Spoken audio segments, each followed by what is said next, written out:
ಸ್ನೇಹಿತರೆ, ಮೀಡಿಯಾ ಮಾಸ್ಟರ್ಸ್ಗೆ ಸ್ವಾಗತ, ಸುಸ್ವಾಗತ.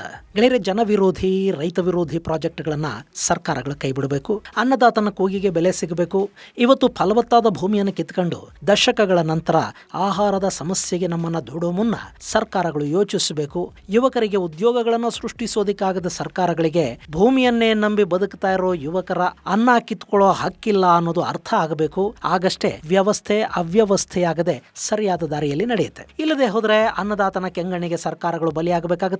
ಇದನ್ನೀಗ ಸರಿಯಾಗಿ ಅರ್ಥ ಮಾಡ್ಕೊಳ್ತಾ ಇರೋದು ತಮಿಳುನಾಡಿನ ಸರ್ಕಾರ ಹಾಗೂ ಅಲ್ಲಿನ ಮುಖ್ಯಮಂತ್ರಿ ಜೋಸೆಫ್ ವಿಜಯ್. ಹೀಗಾಗಿನೇ ಅವರೊಂದು ಮಹತ್ವದ ನಿರ್ಧಾರವನ್ನ ಕೈಗೊಂಡಿದ್ದಾರೆ. ಹಾಗಾದ್ರೆ ಏನದು ವಿಜಯ್ ತಗೊಂಡಿರೋ ಅದ್ಭುತ ನಿರ್ಧಾರ?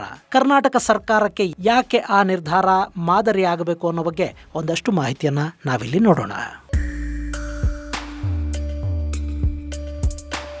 ಗೆಳೆಯರೆ, ಡಿಎಂಕೆ ಸರ್ಕಾರದ ಮಹತ್ವಾಕಾಂಕ್ಷಿ ಯೋಜನೆಗಳ ಪೈಕಿ ಒಂದಾಗಿದ್ದ ಪರಂದೂರು ಏರ್ಪೋರ್ಟ್ ಪ್ರಾಜೆಕ್ಟ್ ಅನ್ನ ತಮಿಳುನಾಡಿನ ಮುಖ್ಯಮಂತ್ರಿ ಸಿ ಜೋಸೆಫ್ ವಿಜಯ್ ಕ್ಯಾನ್ಸಲ್ ಮಾಡಿದ್ದಾರೆ. ಈ ಮೂಲಕ 2025 ಜನವರಿಯಲ್ಲಿ ಆ ಭಾಗದ ರೈತರಿಗೆ ತಾವು ಕೊಟ್ಟಿದ್ದ ಮಾತನ್ನ ವಿಜಯ್ ಉಳಿಸಿಕೊಂಡಿದ್ದಾರೆ. ಇದು ಡಿಎಂಕೆಯನ್ನ ಕೆರಳಿಸ್ತಾ ಇದ್ದು, ಡಿಎಂಕೆ ಶಾಸಕರು ತಮಿಳುನಾಡು ವಿಧಾನಸಭೆಯಿಂದ ವಾಕೌಟ್ ಮಾಡಿದ್ದಾರೆ. ಟಿವಿಕೆ ಸರ್ಕಾರವನ್ನ ವಾಚಾಮ ಗೋಚರವಾಗಿ ತರಾಟೆಗೆ ತಗೊಂಡಿದ್ದಾರೆ. ಇದು ಅಭಿವೃದ್ಧಿಗೆ ಹಿನ್ನಡೆ ಅಂತ ಹೇಳ್ತಾ ಇರೋ ಡಿಎಂಕೆ ವಿಜಯ್ ತಮಿಳುನಾಡಿನ ಅಭಿವೃದ್ಧಿಯನ್ನ ಕಡೆಗಣಿಸ್ತಾ ಇದ್ದಾರೆ ಅನ್ನೋ ಆರೋಪವನ್ನು ಕೂಡ ಮಾಡ್ತಾ ಇದೆ. ಆದ್ರೆ ವಿಜಯ್ ಮಾತ್ರ ಪ್ರತಿಭಟನಾ ನಿರತ ರೈತರ ಪರವಾಗಿ ನಾನಿದ್ದೀನಿ, ಹೀಗಾಗಿ ಈ ಪ್ರಾಜೆಕ್ಟ್ ಅನ್ನ ನಿಲ್ಲಿಸ್ತಾ ಇದ್ದೀನಿ, ಯಾರೇನ್ ಅಂದ್ಕೊಂಡ್ರು ಆ ಬಗ್ಗೆ ನಾನು ಹೆಚ್ಚು ತಲೆ ಕೆಡಿಸ್ಕೊಳ್ಳೋದಕ್ಕೆ ಹೋಗೋದಿಲ್ಲ ಅಂತ ಹೇಳೋದ್ರ ಮೂಲಕ ತಮ್ಮ ನಿರ್ಧಾರವನ್ನ ಸಮರ್ಥಿಸಿಕೊಂಡಿದ್ದಾರೆ. ಇಲ್ಲಿ ಈ ಏರ್ಪೋರ್ಟ್ ವಿಷಯ ತಮಿಳುನಾಡಿನ ಪಾಲಿಗೆ ತುಂಬಾನೇ ಮಹತ್ವದ್ದಾಗಿತ್ತು. ಅದು ಯಾಕೆ ಅನ್ನೋದು ಗೊತ್ತಾಗಬೇಕು ಅಂದ್ರೆ ನಾವು ಈ ಉದ್ದೇಶಿತ ಏರ್ಪೋರ್ಟ್ ಯೋಜನೆಯ ಬಗ್ಗೆ ಒಂದಷ್ಟು ಮಾಹಿತಿಯನ್ನ ತಿಳ್ಕೋಬೇಕಾಗತ್ತೆ. ಗೆಳೆಯರೆ, ತಮಿಳುನಾಡು ಸರ್ಕಾರಕ್ಕೆ ಇದ್ದಕ್ಕಿದ್ದ ಹಾಗೆ ಇನ್ನೊಂದು ಅತ್ಯದ್ಭುತ ಏರ್ಪೋರ್ಟ್ ಅನ್ನ ನಿರ್ಮಾಣ ಮಾಡಬೇಕು ಅನ್ನೋ ಕನಸು ಶುರುವಾಗಿ ಹೋಯಿತು. ಹೀಗಾಗಿ 2025 ಕೊನೆಯ ದಿನಗಳಲ್ಲಿ ಅವತ್ತಿನ ತಮಿಳುನಾಡು ಸರ್ಕಾರ ಕೇಂದ್ರ ಸರ್ಕಾರದ ಜೊತೆ ಹಠಕ್ ಬಿತ್ತು, ಅವರಿಗೆ ದುಂಬಾಲು ಬಿತ್ತು, ಒಂದಷ್ಟು ಹೋರಾಟವನ್ನು ಮಾಡ್ತು, ಏನೇನೋ ಮಾಡಿ ಕಡೆಗೂ ಒಂದು ಗ್ರೀನ್ ಫೀಲ್ಡ್ ಏರ್ಪೋರ್ಟ್ ಅನ್ನ ಸ್ಯಾಂಕ್ಷನ್ ಕೂಡ ಮಾಡಿಸ್ಕೊಂಡು ಬಿಡ್ತು. ಅದು ಬೆಂಗಳೂರಿನ ಪಕ್ಕದಲ್ಲಿ ನಿರ್ಮಾಣ ಮಾಡೋದಕ್ಕೆ ಉದ್ದೇಶಿಸಿದ್ದ ಏರ್ಪೋರ್ಟ್ ಅಲ್ಲ, ಬದಲಾಗಿ ಚೆನ್ನೈಗೆ ಅಂತಲೇ ಎರಡನೇ ಏರ್ಪೋರ್ಟ್ ಬೇಕು.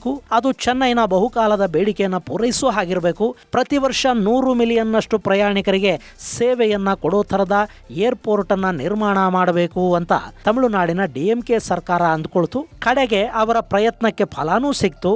ಏರ್ಪೋರ್ಟ್ ಅಥಾರಿಟಿ ಆಫ್ ಇಂಡಿಯಾದ ನೆರವಲ್ಲಿ ಆ ಹೊಸ ಏರ್ಪೋರ್ಟ್ ಅನ್ನ ನಿರ್ಮಾಣ ಮಾಡೋದಕ್ಕೆ ಅನುಮತಿ ಕೂಡ ಸಿಕ್ಬಿಡ್ತು. ಅಷ್ಟೊತ್ತಿಗಾಗ್ಲೇ ಏರ್ಪೋರ್ಟ್ ಅನ್ನ ಎಲ್ಲಿ ನಿರ್ಮಾಣ ಮಾಡಬೇಕು ಅನ್ನೋದಕ್ಕೆ ಒಂದು 4 ಜಾಗಗಳನ್ನ ಡಿಎಂಕೆ ಸರ್ಕಾರ ಗುರುತಿಸಿತ್ತು. ಆ ಪೈಕಿ ಚೆನ್ನೈ ಏರ್ಪೋರ್ಟ್ ನಿಂದ 57 ಕಿಲೋಮೀಟರ್ ದೂರದಲ್ಲಿದ್ದ ಪರಂದೂರು ಪ್ರದೇಶ ಒಂದಾದ್ರೆ ಮತ್ತೊಂದು ಪಣ್ಣೂರು ಪ್ರದೇಶ ಆಗಿತ್ತು. ಅಲ್ಲಿ Tamil Nadu industrial development corporation limited ಮಾಡಿದ ಶಿಫಾರಸ್ಸಿನಂತೆ ಈ ಎರಡೂ ಜಾಗಗಳನ್ನ ಏರ್ಪೋರ್ಟ್ ಅಥಾರಿಟಿ ಆಫ್ ಇಂಡಿಯಾ ಪರಿಶೀಲನೆ ಮಾಡಿ ಕಡೆಗೆ ಪರಂದೂರು ಪ್ರದೇಶದಲ್ಲಿ ಏರ್ಪೋರ್ಟ್ ಅನ್ನ ನಿರ್ಮಾಣ ಮಾಡೋದಕ್ಕೆ ಒಪ್ಪಿಗೆಯನ್ನು ಕೊಡ್ತು. ಆದರೆ ಈ ಏರ್ಪೋರ್ಟ್ ನಮಗೆ ಬೇಡ, ನಮ್ಮ ಫಲವತ್ತಾದ ಭೂಮಿಯನ್ನು ನಾವು ಯಾವುದೇ ಕಾರಣಕ್ಕೂ ಸರ್ಕಾರಕ್ಕೆ ಕೊಡೋದಿಲ್ಲ ಅಂತ ಅಲ್ಲಿನ ರೈತರು ಹೋರಾಟವನ್ನು ಶುರು ಮಾಡಿದರು. ಈ ಹೋರಾಟ ರಾಜಕೀಯ ಸ್ವರೂಪವನ್ನು ಪಡ್ಕೊಳ್ತಾ ಹೋಯಿತು. ಗೆಳೆಯರೆ, ಹಾಗೆ ನೋಡಿದ್ರೆ ಪರಂಬೂರು ಏರ್ಪೋರ್ಟ್ ವಿಷಯ ಮುನ್ನೆಲೆಗೆ ಬಂದದ್ದು 2022ರಲ್ಲಿ. ಅವತ್ತಿಗೆ ಡಿಎಂಕೆ ಸರ್ಕಾರ ಅಲ್ಲೊಂದು ಏರ್ಪೋರ್ಟ್ ಅನ್ನ ನಿರ್ಮಾಣ ಮಾಡ್ತೀವಿ ಅಂತ ಹೇಳಕಳ್ತು. ಅದಕ್ಕಾಗಿ ತಮಿಳುನಾಡು ಇಂಡಸ್ಟ್ರಿಯಲ್ ಡೆವಲಪ್ಮೆಂಟ್ ಕಾರ್ಪೊರೇಷನ್ ಲಿಮಿಟೆಡ್ಗಾಗಿ ಲೂಯಿಸ್ ಬರ್ಗರ್ ಇಂಟರ್ನ್ಯಾಷನಲ್ ಒಂದು ಫೀಸಿಬಿಲಿಟಿ ರಿಪೋರ್ಟ್ ಅನ್ನು ಕೂಡ ಸಿದ್ಧ ಮಾಡಿಕೊಡುತ್ತೆ. ಅದರಲ್ಲಿ ಪ್ರಾಜೆಕ್ಟ್ ಕಾಸ್ಟ್ ಅನ್ನ 27,000 ಕೋಟಿ ರೂಪಾಯಿಗಳು ಅಂತ ಅಂದಾಜು ಮಾಡ್ತಾರೆ. 4 ಹಂತಗಳಲ್ಲಿ ಏರ್ಪೋರ್ಟ್ ನಿರ್ಮಾಣ ಮಾಡೋದಕ್ಕೆ ಒಂದು ಪ್ರಾಜೆಕ್ಟ್ ರಿಪೋರ್ಟ್ ಅನ್ನು ಕೂಡ ಆ ಸಂಸ್ಥೆ ಕೊಡುತ್ತೆ. ಹಾಗೆ ಮೊದಲ ಹಂತದಲ್ಲಿ ಸರಿಸುಮಾರು 13,854 ಕೋಟಿ ರೂಪಾಯಿಗಳಷ್ಟು ಹಣ ಬೇಕಾಗುತ್ತೆ ಅನ್ನೋ ಮಾಹಿತಿಯನ್ನ ಆ ವರದಿಯಲ್ಲಿ ಕೊಡಲಾಗಿತ್ತು. ಹಾಗೆ ಶ್ರೀಪರಂಬೂರು ಹಾಗೂ ಕಾಂಚೀಪುರಂ ಜಿಲ್ಲೆಗಳಲ್ಲಿನ 20 ಹಳ್ಳಿಗಳ ಒಟ್ಟು 5,369 ಎಕರೆಗಳಷ್ಟು ಭೂಮಿಯ ಅಗತ್ಯ ಇರುತ್ತೆ ಅಂತ ಕೂಡ ಅದರಲ್ಲಿ ಹೇಳಲಾಯಿತು. ಇನ್ನು ಈ ಏರ್ಪೋರ್ಟ್ಗೆ ಕನೆಕ್ಟಿವಿಟಿಯನ್ನ ಕಲ್ಪಿಸೋದಕ್ಕಾಗಿ ಮೆಟ್ರೋ, ಮೇಜರ್ ರಸ್ತೆ ಕನೆಕ್ಟಿವಿಟಿ ಹಾಗೂ ಲಾಜಿಸ್ಟಿಕ್ ಪ್ರಾಜೆಕ್ಟ್ಗಳನ್ನು ಮಾಡೋದಕ್ಕೆ ತಮಿಳುನಾಡು ಸರ್ಕಾರ ಯೋಜನೆಯನ್ನ ರೂಪಿಸಿತು. ಅದರಂತೆ 2025ರಲ್ಲಿ ಕೇಂದ್ರದ ಒಪ್ಪಿಗೆ ಸಿಕ್ಕ ನಂತರ 1,700 ಎಕರೆಗಳನ್ನ ಸರ್ಕಾರ ಅಕ್ವೈರ್ ಮಾಡೋದಕ್ಕೆ ಶುರು ಮಾಡಿತು. ಅಲ್ಲಿಗೆ 2032ರ ಹೊತ್ತಿಗೆ ಪರಂದೂರು ಏರ್ಪೋರ್ಟ್ ನಿರ್ಮಾಣ ಆಗಿ ಅಲ್ಲಿ ವಿಮಾನಗಳು ತಮ್ಮ ಕಾರ್ಯಾಚರಣೆಯನ್ನ ಪ್ರಾರಂಭ ಮಾಡುತ್ತವೆ ಅನ್ನೋ ವಿಶ್ವಾಸ ಡಿಎಂಕೆಗಿತ್ತು. ಅಷ್ಟರಲ್ಲಿ ಡಿಎಂಕೆಯ ಕನಸಿಗೆ ಅಲ್ಲಿನ ಜನರ ಪ್ರತಿಭಟನೆ ಬೆಂಕಿ ಹಚ್ಚೋದಕ್ಕೆ ಶುರು ಮಾಡ್ತು. ಇಲ್ಲಿ ಈ ಪ್ರತಿಭಟನೆಗಳು ಕೂಡ ಇವತ್ತು ನಿನ್ನೆ ಹುಟ್ಟುಕೊಂಡವೇನಲ್ಲ. 2022ರಲ್ಲಿ ಯಾವಾಗ ತಮಿಳುನಾಡು ಸರ್ಕಾರ ಈ ಯೋಜನೆಯನ್ನ ಘೋಷಣೆ ಮಾಡ್ತೋ ಅಲ್ಲಿಂದಲೇ ಆ ಭಾಗದ ರೈತರು ಪ್ರತಿಭಟನೆಗಳನ್ನ ಶುರು ಮಾಡಿದ್ರು. ಅದರಲ್ಲೂ ಏಕನಾಪುರಂ ಮತ್ತು ಸುತ್ತಮುತ್ತಲ ಗ್ರಾಮಸ್ಥರು ಯಾವುದೇ ಕಾರಣಕ್ಕೂ ನಾವು ನಮ್ಮ ಜಮೀನುಗಳನ್ನ ಕೊಡೋದಿಲ್ಲ ಅಂತ ಹಠಕ್ಕೆ ಬಿದ್ರು. ಅದಕ್ಕೆ ಕಾರಣ ಕೂಡ ಇತ್ತು. ಸರ್ಕಾರ ಗುರುತಿಸಿದ್ದ ಒಟ್ಟು ಭೂಮಿಯ 47% ಭೂಮಿ ಅತ್ಯಂತ ಫಲವತ್ತಾದ ಭೂಮಿಯಾಗಿತ್ತು. ಹಾಗೆ ಅಲ್ಲಿ ಸಂಪೂರ್ಣ ನೀರಾವರಿ ವ್ಯವಸ್ಥೆಗಳು ಆಗಿದ್ವು. ಅಲ್ಲಿನ ಒಟ್ಟು ಭೂಮಿಯಲ್ಲಿ 1/4 ಸ್ವಾಭಾವಿಕ ನೀರಿನ ಮೂಲಗಳಿದ್ವು. ಹೀಗಾಗಿ ಜನ ಆ ಅತ್ಯದ್ಭುತ ಭೂಮಿಯನ್ನ ಕಳ್ಕೊಳ್ಳೋದಕ್ಕೆ ಸಿದ್ಧ ಇರಲಿಲ್ಲ. ಅವರು ಸತತವಾಗಿ 1,000 ದಿನಗಳ ಕಾಲ ಪ್ರತಿಭಟನೆಯನ್ನು ಮಾಡಿದ್ರು. ಆ ಪ್ರತಿಭಟನೆಯ ಕಾವು ಎಷ್ಟು ಹೆಚ್ಚಾಯಿತು ಅಂದ್ರೆ 2025ರ ಜನವರಿಯಲ್ಲಿ ಟಿವಿಕೆ ಪಕ್ಷದ ಸಂಸ್ಥಾಪಕ ವಿಜಯ್ ಅಲ್ಲಿಗೆ ಭೇಟಿ ಕೊಟ್ಟರು ಹಾಗೂ ಪ್ರತಿಭಟನಾ ನಿರತರಿಗೆ ಒಂದಷ್ಟು ಅಭಯವನ್ನು ಕೂಡ ಕೊಟ್ಟರು. ನಾನು ನಿಮ್ಮ ಪರ ನಿಂತುಕೊಳ್ತೀನಿ, ಒಂದು ವೇಳೆ ನಮ್ಮ ಸರ್ಕಾರ ಅಧಿಕಾರಕ್ಕೆ ಬಂದಿದ್ದೆ ಆದ್ರೆ ನಾವು ಈ ಯೋಜನೆಯನ್ನ ಕೈ ಬಿಡ್ತೀವಿ ಅಂತ ವಿಜಯ್ ಆಶ್ವಾಸನೆ ಕೊಟ್ಟರಂತೆ. ಅದರಂತೆ ಈಗ ಈ ಯೋಜನೆಯನ್ನ ಕೈ ಬಿಡ್ತಾ ಇರೋದಾಗಿ ವಿಜಯ್ ಹೇಳಿಕೊಂಡಿದ್ದಾರೆ. ಇನ್ನು ಇಲ್ಲಿ ಹೊಸ ಸರ್ಕಾರದ ಈ ನಿರ್ಧಾರದಿಂದ ತಮಿಳುನಾಡಿಗೆ ಸಮಸ್ಯೆಗಳೆದುರಾಗತ್ವೆ ಅನ್ನೋದನ್ನ ಡಿಎಂಕೆ ಶಾಸಕರು ಹೇಳ್ತಾ ಇದ್ದಾರೆ. ಆದ್ರೆ ವಿಜಯ್ ಆ ಬಗ್ಗೆ ಅಧಿಕಾರಿಗಳ ಜೊತೆ ಚರ್ಚೆ ನಡೆಸಿ ಆ ಬಳಿಕ ಈ ನಿರ್ಧಾರವನ್ನ ತಗೊಳ್ಳಲಾಗಿದೆ.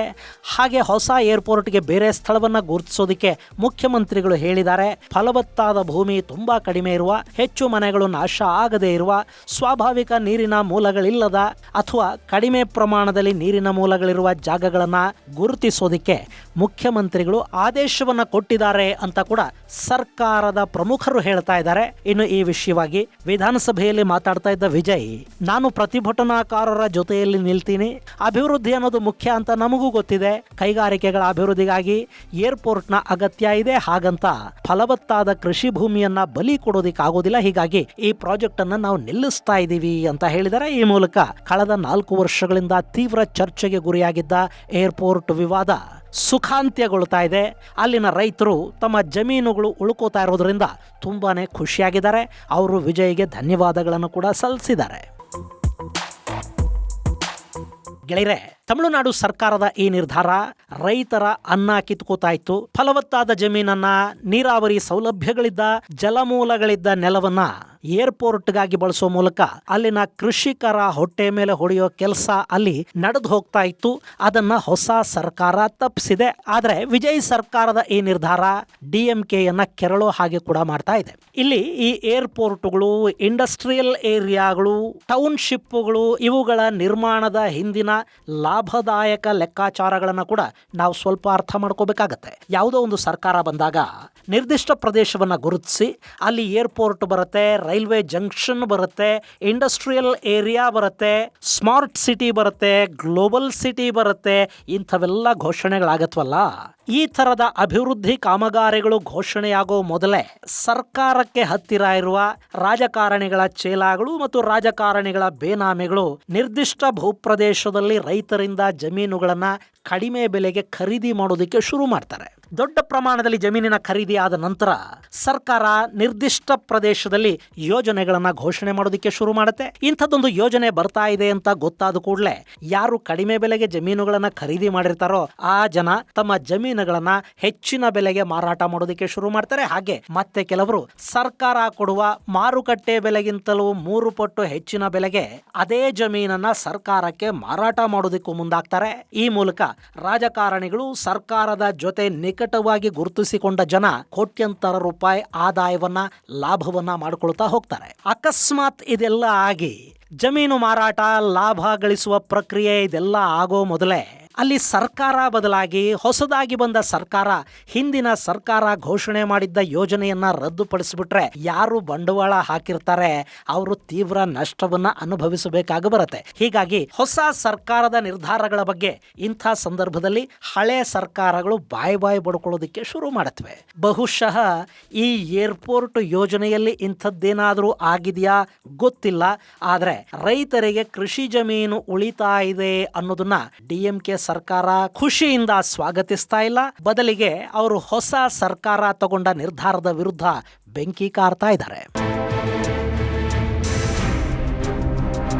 ಗೆಳೆಯರೆ, ತಮಿಳುನಾಡಲ್ಲಿ ಕೃಷಿ ಭೂಮಿಯನ್ನ ವಿಜಯ್ ಸರ್ಕಾರ ಏರ್ಪೋರ್ಟ್ಗಾಗಿ ತಗೊಳ್ಳದೆ ಅದನ್ನ ಹಾಗೆ ಬಿಡ್ತಾ ಇರೋದು ನಿಜಕ್ಕೂ ಒಂದು ಉತ್ತಮ ಬೆಳವಣಿಗೆ ಅಂತ ಅನ್ನಿಸ್ಕೊಳ್ತಾ ಇದೆ. ಇನ್ನು ನಮ್ಮಲ್ಲಿ ಕೂಡ ಇದೇ ತರದ ನಿರ್ಧಾರವೊಂದನ್ನ ಸರ್ಕಾರ ಕೈಗೊಂಡಿದ್ದೇ ಆದ್ರೆ ರೈತರಿಗೆ ತುಂಬಾ ಅನುಕೂಲಗಳು ಕೂಡ ಆಗತ್ವೆ. ನಮ್ಮಲ್ಲಿ ಚಿಕ್ಕಬಳ್ಳಾಪುರ, ಬೆಂಗಳೂರು ದಕ್ಷಿಣ ಜಿಲ್ಲೆಗಳಲ್ಲಿ ರೈತರು ತಮ್ಮ ಜಮೀನನ್ನ ಉಳಿಸ್ಕೊಳ್ಳೋದಕ್ಕಾಗಿ ಹೋರಾಟವನ್ನು ಮಾಡ್ತಾ ಇದ್ದಾರೆ. ಬಿಡದಿಯ ಉದ್ದೇಶಿತ ಎಐಸಿಟಿ ಹಾಗೂ ಜಂಗಮಕೋಟೆ ಬಳಿಯಲ್ಲಿ ಕೆಐಎಡಿಬಿಗಾಗಿ 1,800 ಎಕರೆಗೂ ಅಧಿಕ ಭೂಮಿಯನ್ನ ಸ್ವಾಧೀನಪಡಿಸಿಕೊಳ್ಳೋದಕ್ಕೆ ಸರ್ಕಾರ ಮುಂದಾಗಿದೆ. ಇದನ್ನು ವಿರೋಧಿಸಿ ಸಾಕಷ್ಟು ಪ್ರತಿಭಟನೆಗಳು ನಡೀತಾ ಇವೆ. ಸೊ ಸರ್ಕಾರ ಈ ಬಗ್ಗೆ ಕೂಲಂಕಷವಾಗಿ ಪರಿಶೀಲನೆಯನ್ನು ಮಾಡಬೇಕು. ಕೆಲ ಯೋಜನೆಗಳಿಂದ ಸರ್ಕಾರಕ್ಕೆ, ಆಳುವವರಿಗೆ, ಅವರ ಸುತ್ತ ಇರುವವರಿಗೆ ಹಾಗೆ ನಗರ ಪ್ರದೇಶಗಳ ಕೆಲ ಜನರಿಗೆ ಅನುಕೂಲ ಆಗಬಹುದು. ಹಾಗಂತ ರೈತರನ್ನು ಒಕ್ಕಲೆಬ್ಬಿಸಿ ಅಲ್ಲಿ ದೊಡ್ಡ ದೊಡ್ಡ ನಗರಗಳನ್ನ, ಇಂಡಸ್ಟ್ರಿಯಲ್ ಪಾರ್ಕ್ಗಳನ್ನ ನಿರ್ಮಾಣ ಮಾಡಿದ್ರೆ ಆ ಭಾಗದ ರೈತರ ಗತಿ ಏನು? ಅಷ್ಟೇ ಅಲ್ಲ, ನೀರಾವರಿ ಸೌಲಭ್ಯಗಳಿರುವ ಫಲವತ್ತಾದ ಭೂಮಿಯಿಂದ ರೈತರನ್ನ ಎಬ್ಬಿಸಿ ಅಲ್ಲಿ ಇಂಡಸ್ಟ್ರಿಗಳನ್ನ ನಿರ್ಮಾಣ ಮಾಡಿದ್ರೆ ಮುಂದಿನ ದಿನಗಳಲ್ಲಿ ತಿನ್ನುವ ಅನ್ನನೇ ನಿಮ್ಮ ಕಾರ್ಖಾನೆಗಳಲ್ಲಿ ತಯಾರು ಮಾಡ್ತೀರಾ. ಹಾಗಂತ ನಮಗೆ ಅಭಿವೃದ್ಧಿ ಬೇಡ ಅಂತಲ್ಲ, ಕಾರ್ಖಾನೆಗಳೂ ಬೇಕು, ನಗರಗಳ ನಿರ್ಮಾಣನೂ ಆಗಬೇಕು, ಇನ್ಫ್ರಾಸ್ಟ್ರಕ್ಚರ್ ಕೂಡ ಬೆಳಿಬೇಕು. ಹಾಗಂತ ಅದಕ್ಕಾಗಿ ಫಲವತ್ತಾದ ಭೂಪ್ರದೇಶವನ್ನು ತಿಂದುಕೊಂಡು ಬಿಡೋದಲ್ಲ. ಹಾಗೆ ಅಭಿವೃದ್ಧಿ ಅನ್ನೋದು ಬರೀ ಬೆಂಗಳೂರು ಮತ್ತು ಅದರ ಸುತ್ತಮುತ್ತಲಿನ ಪ್ರದೇಶಗಳಿಗೆ ಮಾತ್ರ ಸೀಮಿತ ಆಗಲೂಬಾರದು. ಈಗಾಗಲೇ ಬೆಂಗಳೂರಿನ ಮೇಲೆ ಒತ್ತಡ ಹೆಚ್ಚಾಗ್ತಾ ಇದೆ. ಹೀಗಾಗಿ ಅಭಿವೃದ್ಧಿಯನ್ನ ಬೆಂಗಳೂರಿನಿಂದ ಹೊರಗೆ, ತುಮಕೂರು ಹಾಗೂ ಅದರ ಆಚೆಗಿನ ಜಿಲ್ಲಾ ಕೇಂದ್ರಗಳಿಗೆ ತಗೊಂಡು ಹೋಗೋದ್ರಿಂದ ಆ ಭಾಗದ ಜನರಿಗೂ ಉದ್ಯೋಗಾವಕಾಶಗಳು ಸಿಗುತ್ತವೆ, ಅಲ್ಲಿ ಕೂಡ ಅಭಿವೃದ್ಧಿ ಆಗ್ತಾ ಹೋಗುತ್ತೆ. ಹಾಗೆ ಕೃಷಿ ಯೋಗ್ಯವಲ್ಲದ ಜಮೀನುಗಳೇನಿವೆ ಅವುಗಳನ್ನು ಸಕ್ರಿಯವಾಗಿ ಬಳಸಿಕೊಂಡ ಹಾಗೆ ಕೂಡ ಆಗತ್ತೆ. ಇನ್ನು ಬಿಡದಿ ಮತ್ತು ಚಿಕ್ಕಬಳ್ಳಾಪುರಗಳಲ್ಲಿ ಪ್ರತಿಭಟನೆ ಮಾಡ್ತಾ ಇದ್ದಾರೆ ನೋಡಿ ರೈತರು. ಅವರಿಗೆ ಯಾವುದೋ ಒಂದು ರಾಜಕೀಯ ಪಕ್ಷದ ಲೇಬಲ್ ಅನ್ನ ಅಂಟಿಸೋ ಬದಲು ಅವರನ್ನ ರೈತರನ್ನಾಗಿ ನೋಡಬೇಕಿದೆ. ಅವರ ನೆಲದ ಹಕ್ಕುಗಳಿಗಾಗಿ ಅವರು ಮಾಡ್ತಾ ಇರೋ ಹೋರಾಟವನ್ನ ಗೌರವಿಸಬೇಕಿದೆ. ಇನ್ನು ಈಗ ತಮಿಳುನಾಡಲ್ಲಿ ವಿಜಯ್ ತಗೊಂಡಿರುವ ನಿರ್ಧಾರ ತಾತ್ಕಾಲಿಕವಾಗಿ ಅಭಿವೃದ್ಧಿಗೆ ಮಾರಕ ಅಂತ ಅನ್ನಿಸಬಹುದು. ಆದ್ರೆ ಆ ಪ್ರಾಜೆಕ್ಟ್ ಅನ್ನ ಕಡಿಮೆ ಫಲವತ್ತತೆ ಇರುವ ಮತ್ತೊಂದು ಭೂಮಿಯಲ್ಲಿ ಮಾಡೋ ಕಡೆಗೆ ಅವರು ಮುಂದಾಗಿದ್ದಾರೆ. ಹಾಗೆ ನಮ್ಮ ರಾಜ್ಯ ಸರ್ಕಾರ ಕೂಡ ಟೌನ್ಶಿಪ್ ನಿರ್ಮಾಣಕ್ಕೆ ಬೇರೆ ಭೂಮಿಯನ್ನ ಹುಡುಕಿ ಅಭಿವೃದ್ಧಿಯನ್ನ ಬೆಂಗಳೂರಿನಿಂದ ಸ್ವಲ್ಪ ಹೊರಗೆ ತಗೊಂಡು ಹೋಗೋ ಮನಸ್ಸು ಮಾಡಿದ್ರೆ ರಾಜ್ಯದ ಜನ ನಮ್ಮ ರಾಜ್ಯದ ಮುಖ್ಯಮಂತ್ರಿಗೆ ಕೂಡ ಆಭಾರಿಯಾಗಿರ್ತಾರೆ. ಇದು ಗೆಳೆಯರೆ, ತಮಿಳುನಾಡಿನ ಸರ್ಕಾರ ತಗೊಂಡಿರುವ ಅತ್ಯಂತ ಮಹತ್ವದ ನಿರ್ಧಾರದ ಕುರಿತಾದ ಒಂದಷ್ಟು ಮಾಹಿತಿ. ಮುಂದಿನ ಸಂಚಿಕೆಯಲ್ಲಿ ಮತ್ತಷ್ಟು ವಿಶೇಷಗಳ ಜೊತೆ ಮತ್ತೆ ಭೇಟಿಯಾಗೋಣ. ಅಲ್ಲಿವರೆಗೆ ಜೈ ಹಿಂದ್, ಜೈ ಕರ್ನಾಟಕ.